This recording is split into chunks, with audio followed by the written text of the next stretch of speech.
All right, we are here in Las Vegas with Evan Shandell of the Razor marketing guru extraordinaire. Yes. We are here for XP Pro. Let's get out of the way. That's right. Let it have its glory moment. Yeah. So Thank you for having me. Yeah. Thanks for inviting us. We got notice this time. You gave us notice. I was so thankful of that. No, we had an absolute blast. We got behind the wheel.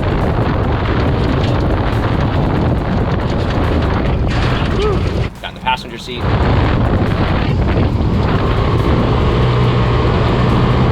Did all that fun stuff. So thanks for doing the hands-on approach. Works much better for us and our readers. Couple things I just wanted to make sure that we go over and so that we can explain it correctly. Yes. Number one thing that we noticed is stability in this car. Right. It's better. Right. What caused that? What'd you guys do?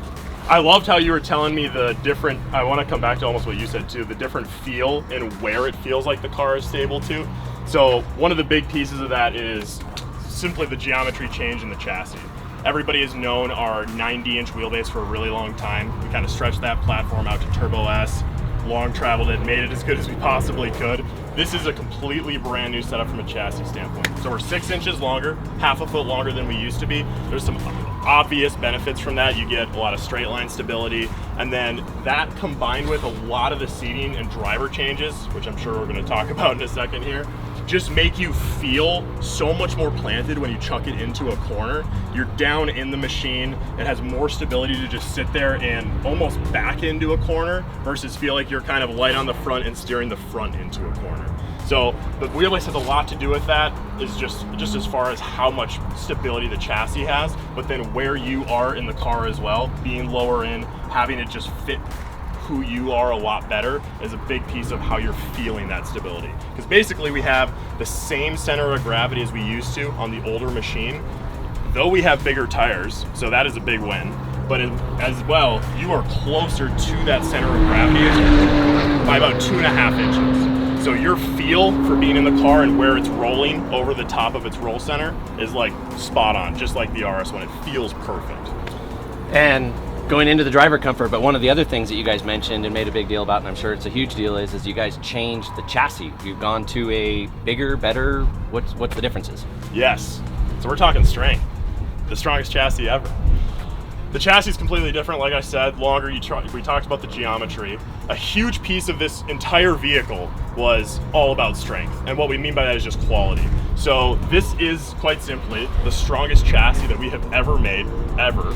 It's a one-piece frame, so there's no bolts in this thing. It's all welded together. Absolutely, just the torsional stiffness, the bending strength. If you could, we'll have actually in some of the brochures and on the website pictures of just the frame. How beefy this looks compared to past stripped-down vehicles is nuts. Like you can see in the roll cage, which is separate, obviously, a big change in the diameter of the bar thickness, 2 inch in some places.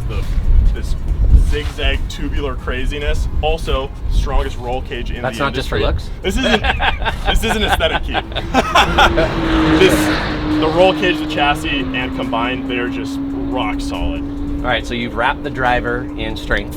Yes. So, but obviously a lot of this changes was for the driver. Yes. The interior of this car is completely different. Dude. You guys have really stepped up in driver comfort in so many different ways. So what's the highlights of that? Yeah, absolutely. I mean, if you want to come around here, the seating position itself, just being 2.5 inches lower, earlier talked about that. The steering wheel having the infinite adjustability, right? So you can push it in, pull it out, up and down, anywhere in between, infinitely that you want it.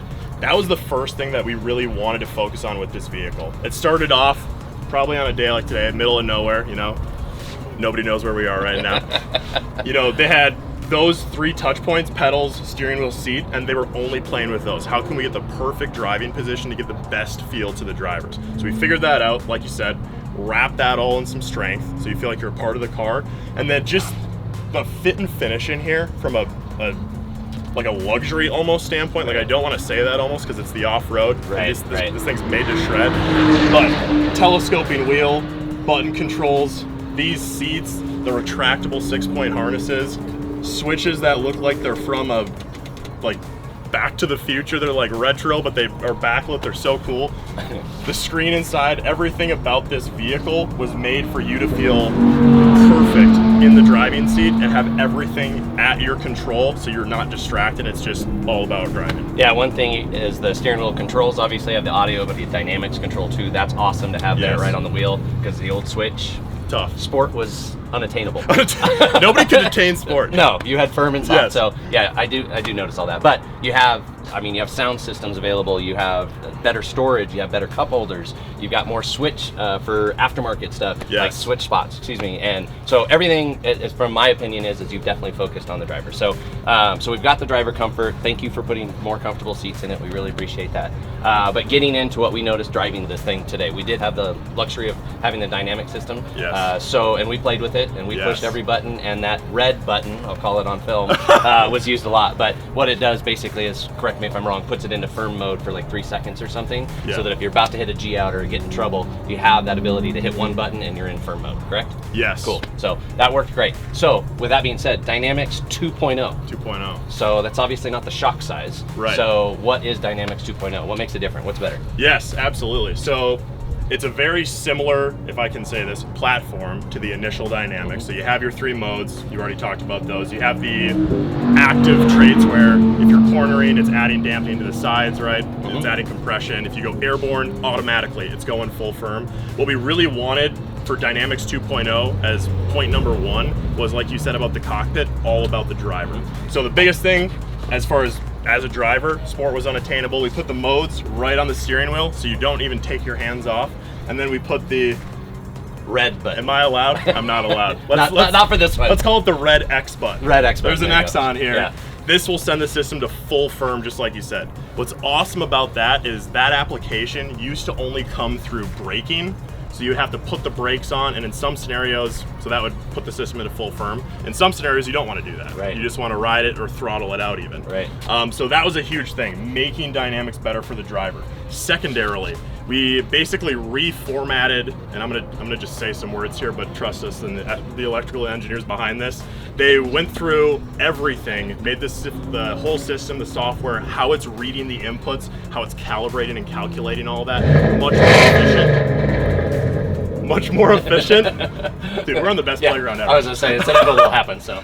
The last change in Dynamics was just a few of those calibration changes that I mentioned in certain scenarios. So all of them just designed to make the vehicle as flat as possible on every single axis. So number 1, in whoops, it's doing even more calculations around what's the pitch of the vehicle, the axis, how much off angle is it, and it's changing the suspension to keep it as flat as possible. Awesome, paired with the longer wheelbase. And then secondly is through cornering, and specifically off-camber cornering. We're now, as usual, adding compression to the outside with some different small tunes to that, but equally softening the inside so it's not pushing the car over as well. So everything's driver comfort. Dude, everything is about the driver.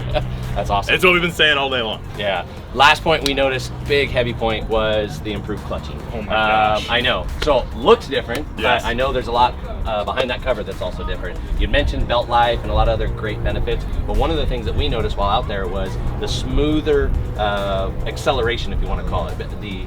As the clutch grabs that belt, you used to have to get through it, right? You had, whether or not it was engaged, there was disengaging issues. Yeah. People fixed it. It was not that bad, but this doesn't do it. Right. So what'd you guys do? Well, first we started with a new clutch. Of course. And actually, the whole drivetrain's brand new. Strongest drivetrain we've ever made. And one of the coolest parts is the clutch itself. So literally, pun intended. Yeah, literally, the coolest. So we talked to you guys earlier. We told you 2 times better belt life. Right. That's absolutely true. A lot of that was a design change on the sheaves themselves, how they're cooling the whole system. We're flowing more air. We're using it better. We're actually flinging dirt away from the whole system. Okay. So that's all making the clutch a lot happier. Okay. Now, as far as you were saying in the engagement, I do know that they retuned this entire clutch, just again, all for the driver comfort and more performance. That's all what the Pro Class is about. So basically what they did is they lowered the engagement RPMs on when it would pick up the belt, and they made it so it actually does pick up the belt all the time, and you don't have to kind of fight through it like you said. Yep. It is about 200 RPMs lower where it picks up the belt. And essentially what we did is just a better job of how we calibrated this clutch perfectly for this machine to not drop that engagement and just have it be as smooth as possible to just take off from there. Well, it worked. It worked. I'm gonna give you, You that felt one. it? I felt it. Yeah, it was pointing up. Okay. It was. I got in the car and literally taking off even on the asphalt. It was one of the first things that I noticed, and then obviously out there getting on it, you can feel the difference too. So that mid-band range improvement, we don't have to go into all the detail, but you applied that new performance change of the the motor into that clutch and, Yes. and improve the clutch. The entire power band was matched perfectly with what the clutch is doing. Yeah. And I know you specifically in Arizona, you're always, you're driving on the roads like every day, aren't you? Every day. Is this actually That's just a commuter? This is just your commuter. Yeah. Who needs hybrid? This is much better than electric. Yes, it is. No, it is. So appreciate all the driver comfort. Appreciate the invite. Appreciate you stepping up with the Pro Series. This is awesome. Dude. Can't wait to spend countless hours in this thing. We're going to put it through all the regimen, put it through the test. We are going to do our thing. And we'll give all the feedback back to this guy. But look for more information about this car and what we're going to do with it very, very soon. Appreciate everybody being out there. Thanks again. Dude. Appreciate it. Thank you, Keith.